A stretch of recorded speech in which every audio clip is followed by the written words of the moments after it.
എല്ലാവർക്കും welcome to Asnas kitchen. ഇന്ന് നല്ല അടിപൊളി ചട്ടിപ്പത്തിരി ആയിട്ടാണ് വന്നിട്ടുള്ളത്. അതും ചിക്കൻ വെച്ചിട്ടുള്ള ചട്ടിപ്പത്തിരി. അപ്പോൾ ഇതിന് 2 സവാള, പിന്നെ ഇഞ്ചി പച്ചമുളകൊക്കെ ഒരു 2 ഇഞ്ചി വീതമുള്ള ഒക്കെ അരിഞ്ഞു വെച്ചിട്ടുണ്ട്. അതുപോലെ തന്നെ 2 കൈപ്പിടിയോളം മല്ലിയിലയും. പിന്നെ എന്താ ഈ ചിക്കൻ ഞാൻ ഉപ്പും കുരുമുളകും ഇട്ട് നന്നായിട്ടൊന്ന് കുക്കറിൽ 2 വിസിലൊന്ന് വേവിച്ച് ഇതുപോലെ ഒന്ന് ക്രഷ് ചെയ്തെടുത്തതാണ് കേട്ടോ. മിക്സിയിൽ ജസ്റ്റ് ഒന്ന് കറക്കിയെടുക്കുക. അതിനുശേഷം ഞാനൊരു പാൻ വെച്ച് കൊടുത്തിട്ടുണ്ട്. അതിലേക്ക് ഒരല്പം ഒരു 1.5 ടേബിൾ സ്പൂണോളം വെളിച്ചെണ്ണ മാത്രം ഒഴിച്ചു കൊടുത്തു. വെളിച്ചെണ്ണ അപ്പോൾ നന്നായിട്ട് ചൂടായി വരുമ്പോൾ നമുക്ക് നേരത്തെ കുത്തി അരിഞ്ഞു വെച്ചിട്ടുള്ള സവാള നേരത്തെ ഒന്ന് ഇട്ട് കൊടുക്കാം. അപ്പോൾ ചെറുതായിട്ട് കനം കുറഞ്ഞ് അരിഞ്ഞെടുക്കുക കേട്ടോ. അപ്പോൾ ആദ്യം തന്നെ നമ്മുടെ സവാള ഇട്ട് കൊടുത്തിട്ട് നന്നായിട്ട് വാട്ടിയെടുക്കാം. അപ്പോൾ അതിൻ്റെ ഒരു പച്ചമണമൊക്കെ പോയി നന്നായിട്ടൊരു ഗോൾഡൻ നിറാവുന്ന വരെ ഒന്ന് വാട്ടിയെടുക്കാം. വല്ലാണ്ട് വാടി വരരുത്, ഒരു ഏകദേശം ഒരു 1/4 ഭാഗത്തോളം വേവായി വരണം. അപ്പോൾ ഏകദേശമൊക്കെ ഒന്ന് റെഡിയായി വന്നിട്ടുണ്ട്. അപ്പോൾ നമ്മുടെ ഇഞ്ചി പച്ചമുളകും ചെറുതായി കനം കുറഞ്ഞ് അരിഞ്ഞ് വെച്ചിട്ടില്ലേ, അതും കൂടി ഇതിലേക്ക് ചേർത്ത് കൊടുക്കുക. നിങ്ങൾക്ക് വേണമെന്നുണ്ടെങ്കിൽ നന്നായിട്ടൊന്ന് പേസ്റ്റാക്കി എടുക്കുകയും ചെയ്യാം കേട്ടോ. ഞാനിപ്പോൾ ഇതുപോലെ ചെറുതായിട്ട് കനം കുറഞ്ഞ് അരിഞ്ഞെടുക്കുക ചെയ്തിട്ടുള്ളത്. ഒരു 2 പച്ചമുളകും പിന്നെ ഒരു 2 ഇഞ്ചി വലിപ്പമുള്ള ഒരു ഇഞ്ചിയും, പിന്നെ ഒരു 2 കൈപ്പിടിയോളം മല്ലിയില, അത്യാവശ്യം മല്ലിയില എടുത്തിട്ടുണ്ട്. ഇതുപോലെ ഇട്ട് കൊടുക്കുക. എന്നിട്ട് ആവശ്യത്തിന് ഒരു അല്പം ഉപ്പും കൂടി ചേർത്ത് കൊടുത്തിട്ട് നന്നായിട്ടൊന്ന് വാട്ടിയെടുക്കുക കേട്ടോ. ഇപ്പം നമ്മുടെ മസാലയ്ക്ക് ഏകദേശം റെഡിയായി വരാൻ തുടങ്ങിയിട്ടുണ്ട്. അതിലേക്ക് അല്പം വേണമെന്നുണ്ടെങ്കിൽ മഞ്ഞൾപ്പൊടിയും മുളക് പൊടിയൊക്കെ ചേർത്ത് കൊടുക്കുക. ഞാൻ ചേർത്ത് കൊടുത്തിട്ടില്ല. ഞാനിപ്പോൾ ചിക്കൻ നേരെ ചേർത്ത് കൊടുക്കുകയാണ് കേട്ടോ. അപ്പം ഞാൻ ചേർത്ത് കൊടുത്തിട്ടുള്ളത് ഗരം മസാലപ്പൊടിയാണ്. അപ്പോൾ 1 ടേബിൾ സ്പൂണോളം ഗരം മസാലപ്പൊടിയും ഉപ്പും ചേർത്തിട്ട് നന്നായിട്ടൊന്ന് മിക്സ് ചെയ്തെടുക്കുകയാണ് ഞാൻ ചെയ്തിട്ടുള്ളത് കേട്ടോ. അപ്പം നിങ്ങൾക്ക് വേണമെന്നുണ്ടെങ്കിൽ മഞ്ഞൾപ്പൊടിയും ചിക്കൻ മസാലയും ഒക്കെ മുളക് പൊടിയൊക്കെ ചേർത്ത് കൊടുക്കാം കേട്ടോ. ഞാൻ ഇന്നൊരു സ്പൈസസിന് വേണ്ടിയിട്ട് ഇതാണ് ചേർത്ത് കൊടുത്തിട്ടുള്ളത്. അപ്പോൾ ഗരം മസാലപ്പൊടി ചേർത്തെടുത്താൽ തന്നെ മതി, നല്ല ടേസ്റ്റാണ് കേട്ടോ നമ്മുടെ ഈ ഫില്ലിങ്ങിന്. പിന്നെ ഏകദേശം ഒരു 1.5 ടേബിൾ സ്പൂണോളം ഗരം മസാലപ്പൊടി ചേർത്ത് കൊടുത്തിട്ടുണ്ട് കേട്ടോ. ഇപ്പോൾ ചിക്കൻ തന്നെ ഏകദേശം ഒരു 1/4 കിലോ ചിക്കനോളം ഉണ്ടാവും കേട്ടോ. അപ്പോൾ ഒരല്പം മഞ്ഞൾപ്പൊടി, കളർ മാറാൻ വേണ്ടിയിട്ട് ഒരല്പം മഞ്ഞൾപ്പൊടിയും കൂടി തൂക്കി കൊടുത്തിട്ടുണ്ട്. ഇനി നന്നായിട്ടൊന്ന് മിക്സ് ചെയ്തെടുക്കുക, ആവശ്യത്തിനുള്ള ഉപ്പും ചേർത്തിട്ട് കേട്ടോ. അപ്പോൾ നമ്മുടെ ചട്ടിപ്പത്തിരിക്കുള്ള നമ്മുടെ മസാല ഫില്ലിങ് റെഡി ആയിട്ടുണ്ട്.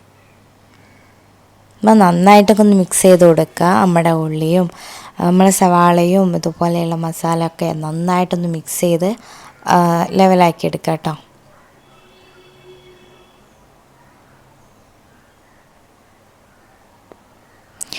ഇപ്പോൾ നമ്മുടെ മസാലക്കൂട്ടൊക്കെ റെഡി ആയിട്ടുണ്ട്. ഇതങ്ങ് മാറ്റി വെക്കാം. ഇനി നമുക്ക് വേണ്ടത് ഇതിലേക്കുള്ള നമ്മുടെ മൈദയുടെ മാവില്ലേ, അതാണ്. ഇതുപോലെ ചപ്പാത്തി ഓരോന്നായിട്ട് ഉണ്ടാക്കിയെടുക്കണം. അപ്പോൾ ഞാൻ 1.5 കപ്പ് മൈദപ്പൊടിയാണ് എടുത്തിട്ടുള്ളത് കേട്ടോ. അപ്പോൾ ഒരു 1.5 കപ്പ് മൈദപ്പൊടി ഒരു ബൗളിലേക്ക് ഇട്ട് കൊടുത്തു. ഇനി ഇതിലേക്ക് ഒരു പിഞ്ച് ഉപ്പും കൂടി ചേർത്ത് കൊടുക്കാം. എന്നിട്ട് നന്നായിട്ടൊന്ന് മിക്സ് ചെയ്തെടുക്കുക. ഇനി ഇതിലേക്ക് പച്ചവെള്ളം ഒഴിച്ചിട്ട് ഇത് നന്നായിട്ടൊന്ന് കുഴച്ച് ഈ മാവ് റെഡിയാക്കി എടുക്കണം. അപ്പോൾ കുറേശ്ശെ ആയിട്ട് വെള്ളം ചേർത്ത് കൊടുക്കുക കേട്ടോ. ഒരു തവണ തന്നെ അങ്ങോട്ട് ഒഴിച്ചു കൊടുക്കരുത്. കുറേശ്ശെ ആയിട്ട് ഒഴിച്ചു കൊടുത്ത് ഇത് നന്നായിട്ട് ഒന്ന് ഓയിൽ സ്പ്രെഡ് ചെയ്ത് കൊടുത്തിട്ട് നന്നായിട്ടൊന്ന് കുഴച്ച് റെഡിയാക്കി എടുക്കാം.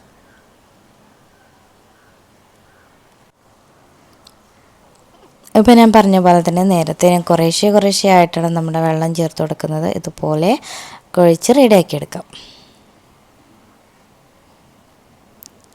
അപ്പോൾ നമ്മുടെ മാവ് റെഡി ആയിട്ടുണ്ട്. ഇനി ഇതിൽ നിന്ന് ഓരോ ഉരുളകളെടുത്ത് ഇതുപോലെ ഒന്ന് നമ്മുടെ പലകയില്ലേ, പരത്തുന്ന പലകയിലിട്ട് നന്നായിട്ട് നൈസായിട്ട് കനയില്ലാതെ കട്ടിയില്ലാതെ നമ്മളതൊന്ന് പരത്തിയെടുക്കണം. അങ്ങനെ ഒരു 10 ചപ്പാത്തിയെങ്കിലും പരത്തിയെടുക്കണം കേട്ടോ.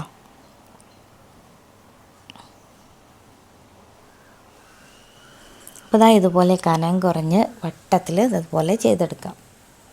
അപ്പോൾ എല്ലാ ചപ്പാത്തിക്കും ഒരേ വലിപ്പമായിട്ട് കിട്ടാൻ വേണ്ടിയിട്ട് ശ്രദ്ധിക്കുക കേട്ടോ. അപ്പോൾ അങ്ങനെയാണ് 10 ചപ്പാത്തിയോളം ഇതുപോലെ പരത്തിയെടുത്തിട്ടുണ്ട്. ഇതാ ഓരോന്നും ഇത് എല്ലാം കൂടി ഒരുമിച്ച് അങ്ങ് ഇട്ട് കൊടുക്കാം. ഫ്രൈ പാൻ ചൂടായി വരുമ്പോൾ ഇതിങ്ങനെ ഒരുമിച്ച് ഇങ്ങ് ഇട്ട് കൊടുക്കാം കേട്ടോ. എന്നിട്ട് ജസ്റ്റ് ആ അടിവശത്തുള്ള ഒന്ന് ജസ്റ്റ് ഒന്ന് ചൂടായി വരുമ്പോൾ ആണ് തിരിച്ചിട്ട് കൊടുക്കുക. എന്നിട്ട് അതൊന്ന് മാറ്റാം. നമ്മളെ ഈ ചപ്പാത്തി അധികം വേവാവരുത്, ജസ്റ്റ് ഒന്ന് ചൂടാക്കി എടുത്താൽ മാത്രം മതി. അതുകൊണ്ടാണ് ഇങ്ങനെ ചെയ്തെടുക്കുന്നത്. അപ്പം നമ്മുടെ ഏറ്റവും താഴെയുള്ള ആ ഒരു ചപ്പാത്തി ജസ്റ്റ് ഒന്ന് ചൂടായി ഒന്ന് വെന്ത് വന്നിട്ടുണ്ടാവും. അപ്പോൾ ആ ഒരു പച്ച ഒന്ന് മാറിക്കിട്ടാൽ മാത്രം മതി കേട്ടോ. നമ്മൾ ആ സമൂസ ലീഫൊക്കെ ഇല്ലേ അതുപോലെ. ഇപ്പോൾ എന്താ ഈ തിരിച്ചിട്ട് കൊടുക്കുക. എന്നിട്ട് ആ ഒരു വെന്ത ആ ഒരു ചപ്പാത്തി ഇല്ലേ അത് നമുക്ക് അങ്ങ് എടുത്തു മാറ്റാം.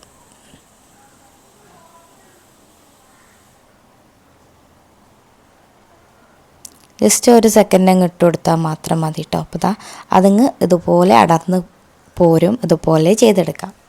അങ്ങനെ എല്ലാ ചപ്പാത്തിയും തിരിച്ചു മറിച്ചു ഇട്ട് ഇതുപോലെ എടുത്ത് മാറ്റാം. തിരിച്ചിട്ട് കൊടുക്കുക. വെന്ത് വന്ന ചപ്പാത്തി എടുത്ത് മാറ്റുക. അങ്ങനെ വീണ്ടും അത് തിരിച്ചിട്ട് കൊടുക്കുക. അങ്ങനെ വെന്ത ചപ്പാത്തി എടുക്കുക. അങ്ങനെ ഇതുപോലെ 10 ചപ്പാത്തിയും ചെയ്തെടുക്കാം. ഇപ്പോൾ തന്നെ എല്ലാം ഇതുപോലെ ഒന്ന് വേവിച്ചെടുത്തിട്ടുണ്ട്. ഇനി വേണ്ടത് നമുക്കൊരു 3 കോഴിമുട്ടയാണ് കേട്ടോ. 3 4 കോഴിമുട്ട എടുക്കാം കേട്ടോ. അപ്പോൾ ഞാൻ ഒരു 3 കോഴിമുട്ടയാണ് എടുത്തിട്ടുള്ളത്. അപ്പോൾ കോഴിമുട്ട പൊട്ടിച്ച് നമുക്ക് ബോളിലേക്ക് ഒഴിച്ചു കൊടുക്കാം കേട്ടോ.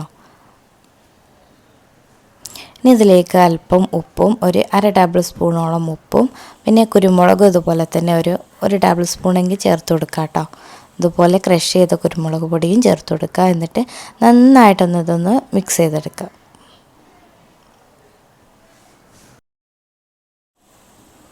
ഇപ്പം നമ്മുടെ മുട്ടക്കൂട്ട് മിക്സ് ചെയ്തെടുക്കുന്നതിന് മുമ്പായിട്ട് നമുക്കൊരല്പം 1/4 കപ്പ് പാലും കൂടി ഇതിലേക്ക് ചേർത്ത് കൊടുക്കാം കേട്ടോ.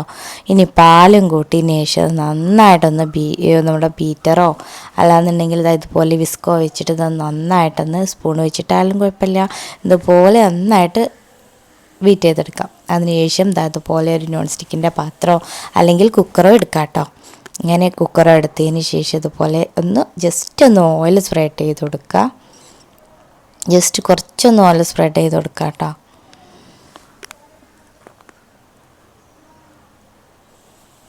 ഇപ്പോൾ എന്താണ് ഞാൻ ട്രെൻഡിയോളിൽ നിന്ന് വാങ്ങിയിട്ടുള്ള ആ ഒരു പാത്രം കേട്ടോ. നല്ല ക്വാളിറ്റി ഉള്ള പാത്രമാണ്. ഞാൻ ഒരുപാട് തവണ ഉപയോഗിച്ചു. അടിപൊളിയാണ് കേട്ടോ. ഒരു കുഴപ്പമില്ല, കറ പിടിക്കുന്നുമില്ല, അടി പിടിക്കും. നല്ല അടിപൊളി ക്വാളിറ്റിയുള്ള പ്രൊഡക്റ്റുകളാണ് കേട്ടോ. അപ്പോൾ നിങ്ങൾക്ക് വേണമെന്നുണ്ടെങ്കിൽ ട്രെൻഡിയോളിൽ നിന്ന് പർച്ചേസ് ചെയ്ത് നോക്കുക. പിന്നെ മുട്ടക്കൂട്ടിലേക്ക് നമ്മുടെ ചപ്പാത്തിയുടെ ഓരോന്നും എടുത്ത് ഇതുപോലെ ചെയ്തെടുക്കാം. അപ്പോൾ ആദ്യം തന്നെ ഒരു ചപ്പാത്തി എടുത്ത് നമ്മുടെ മുട്ടക്കൂട്ടിൽ മുക്കി ഇതുപോലെ ഇട്ട് കൊടുത്തു. ഇനി നമ്മൾ നേരത്തെ ഫില്ലിങ് ഉണ്ടാക്കി വെച്ചിട്ടില്ലേ നമ്മുടെ ചിക്കൻ്റെ മസാല, അതെടുക്കാം കേട്ടോ. ഇതൊന്ന് കുറച്ച് പോർഷൻ എടുത്ത് ഇതുപോലെ നിരത്തി കൊടുക്കാം. അപ്പോൾ നമ്മുടെ എല്ലാ ഭാഗത്തും വരുന്ന രൂപത്തിൽ നമ്മുടെ മസാല ഫില്ലിങ് ഇതുപോലെ പരത്തി കൊടുക്കുക കേട്ടോ.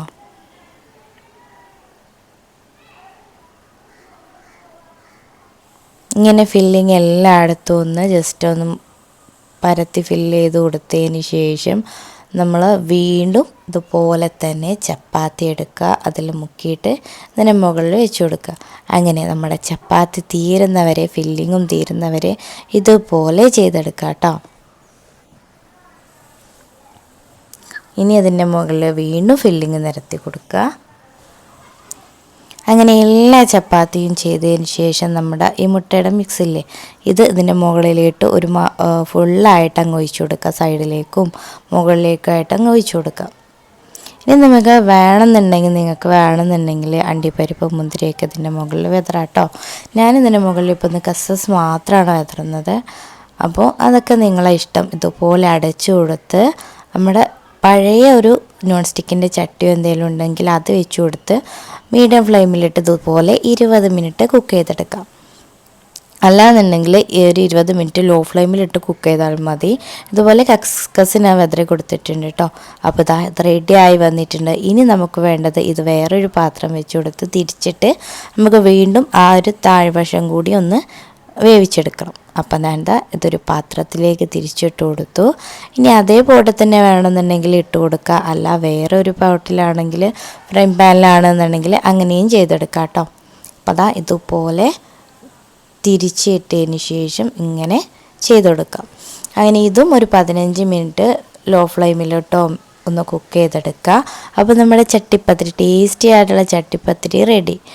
നമ്മുടെ ചിക്കൻ വെച്ച് സ്പൈസസ് ആയിട്ടുള്ള ചട്ടിപ്പത്തിരിയാണ് കേട്ടോ. അപ്പോൾ അത് റെഡി ആയിട്ടുണ്ട്. അപ്പോൾ അടിപൊളിയല്ലേ, ഉണ്ടാക്കാനും ഈസിയാണ്, ടേസ്റ്റിയുമാണ്. അപ്പോൾ ഇതുപോലെയുള്ള പുതിയ പുതിയ റെസിപ്പി ആയിട്ട് വീണ്ടും വരാം. അതുവരെയും സൈനിങ് ഔട്ട്, അസ്ന സക്കീർ.